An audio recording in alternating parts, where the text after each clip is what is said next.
here's a trade here I'm on, and it's I went long on the Nasdaq futures, trying to catch the bottom in the market. You can see the pricing in here. Look at that. Here we're getting some movement here. This is beautiful. So we'll see if this can hold. If somehow this was the low on the market, I really don't think it will be. Somehow, if it could be, and we bounce back to new highs, you really could make life-changing money on it. A very considerable amount anyway. So nice bounce here. It's beautiful to see it. It's good. If this low can somehow hold. The data on this chart is not updated, guys. When I loaded this up to try to put on this trade, it wouldn't load, and I had to buy and without my entry.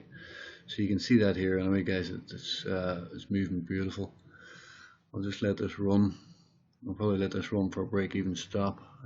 Somehow, if this was the bottom of the market, guys, you can see here in the last, what is that, 2 minutes? This is a 1 minute chart. I've made $700 in 2 minutes, so that's not bad. I've not made it, of course, guys. It's just on a trade. So we will see how this goes, and I will keep you guys updated on this in the future.